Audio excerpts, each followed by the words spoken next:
idigamin na 2 days kanina in-orient the governor's office, Monday, Tuesday, amin nga administrators, principals, Duma teachers, and foundation. Agri request na we do volunteerism. Iti may isa nga volunteerism, sir, agiti ko maanak tayo, responsibilities to parents nga dumagdag ni tubig, sursuruan malitan. Yeah, because hindi agadamin ti boss ni JBI na attorney ko aso. Among timbaga na kanyang nakatanga kami, but we are already employees. Awan, utang tayo, tinaganak kanya tayo, because we did not ask to be born, nagpakasayadan na yan. He was a lawyer. Hindi pa kikitaan niya. That is the responsibility. Pagkadalin na tayo, patakilin na tayo, hindi na mapadang kami. Kasi, hantay ba't kinayara? So, iko kakata da jay inorient na kami, jay governor's office. Ita just 2 days, Monday, Tuesday. Kat, agi volunteerism,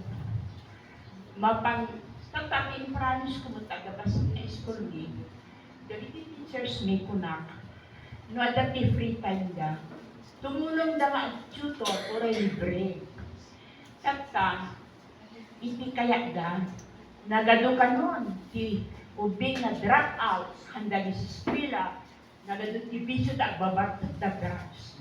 Iso nga dali volunteerism, sir, kaya da nga amin tayo, tumulong ko na isumati i-emphasize ko nga, it is the duty of the parents. Si tayo mga parents. Nga, kadaktulit di anak mo na, ibagbagamon na, igurot ka, you should be very proud because igurot are good people. There are many accomplishments in the Philippines. Ang mamasa ko nga, basta dati mga dalaon. Ito kaya ko na ibagatan ngayon. Kasi handa kayo na ikadwa, hindi ko orientation na 2 days. Tata, i-promise ni tangan ako ni governor at the appointment na ng Mr. Francis na nag-lecture kanya ni from the governor's office. Hindi man after that, Friday, pinayabandahan ni Mayor. Ngantiin mo na nga inaramid anin kaadwan na kagawad, activity barangay, nakwada, nag-auto-office nagkwada, inauthorize na ida nga enforcers. Kadwada dagiti pulis kayo, mano nga barangay, staff mo, kurang ti pulis kayo nga. At bantay, kabigyo ubing na dadras, hanggang eskwela, agin lordahan na eskwela. Tapos, dagiti man 6,000 na students sa Benguet High. Nasasaya ko ganda. Kat agkuga sa bayan.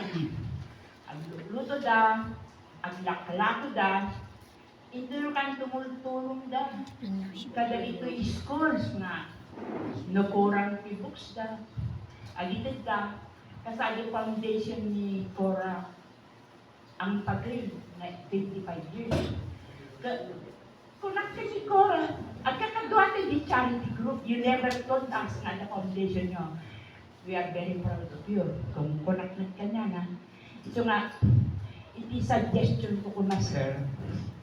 Kasi nagadugayan ti drop out, mga estudyante. 4 years old to England, 17. Tapos handa na alis sa eskwela. So, responsibility parents and guardians again, sir. So, I think suggestion ko lang. No, kaya yung masurutan. Thank you very much.